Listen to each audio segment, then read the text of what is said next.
Greetings, friends. It says in the Megillah,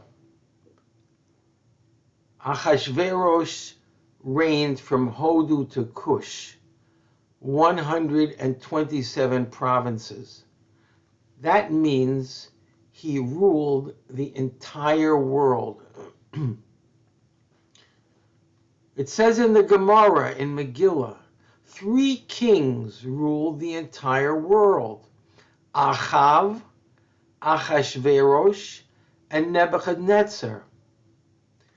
Since these ancient days, has anyone else duplicated that? The most aggressive dictators in history tried to conquer the entire world.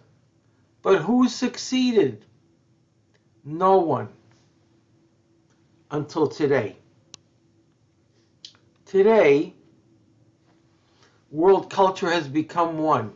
There was a time that the Western world did not know what China and Japan were.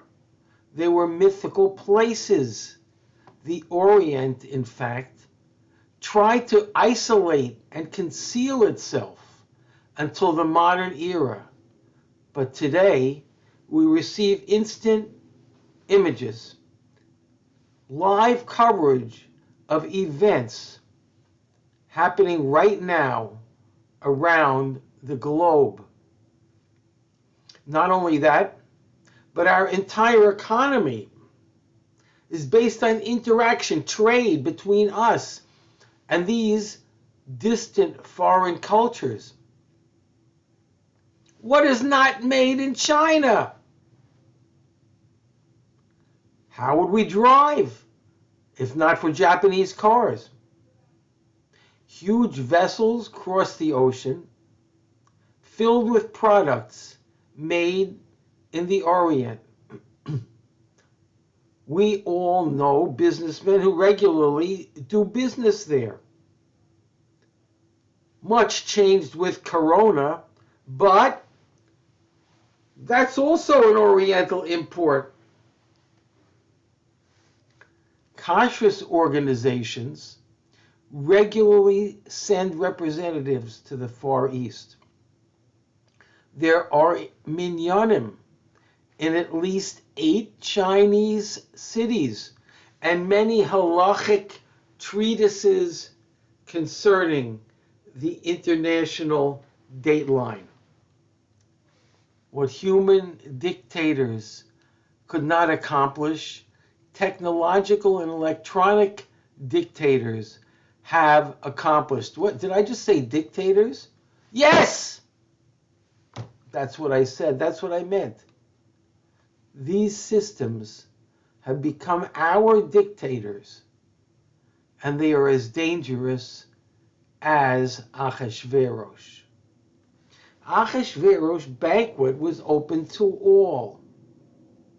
No one forced anyone to choose anything, and you could even get glatt kosher there. Just like the internet, it's open to all. It's appealing. It's appetizing. You can access a seemingly infinite selection of kosher offerings on the internet. What a banquet! What was wrong with Achashverosh's banquet anyway? What was wrong? It was a trick, like the Moabite women. It was alluring. On the outside, it looked kosher. But when you started to eat, it turned to poison. Because you were digesting the entire culture, the world of Avodah Zarah, idol worship, with your food and your wine and your hazy happiness. You were digesting an entire culture based on the rejection of everything holy, rejection of Hashem, rejection of Torah. We have faced many tricksters in our long history. The first challenge was the Nachash, the snake, in the Garden of Eden.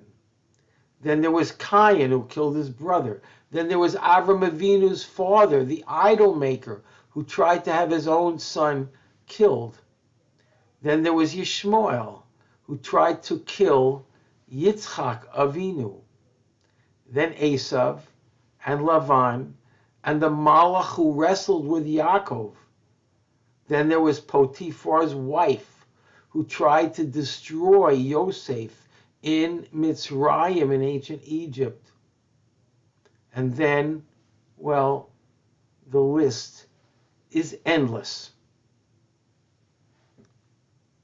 Over the centuries until today, we have dealt with very cunning adversaries. B'chol dor v'dor, in every generation they've tried to destroy us. And today the world is once again as it was in the time of Purim, one world. And that world is turning uglier and more dangerous by the second. How did Ukraine become a war zone? Suddenly, in 1 second, the world could turn against Am Yisrael, God forbid, just as it did in the days of Achashverosh. Suddenly Haman arose, and every Yid in the entire world was in mortal danger. We were outnumbered and threatened on every side. There was apparently no way we could survive. But we did survive. What a miracle, and an infinite number of miracles. We were constantly being threatened. We were constantly being rescued from a power mightier than ourselves. And how does that happen? Because we have an invincible friend who loves us. Shomer Yisroel, Hashem, will never let his children be destroyed. Never. But we have to cling to him. Avram Avinu refused to bow before an idol, and he was threatened with death. David HaMelech, King David, refused to bow before the curses of Goliath, and he was threatened with death.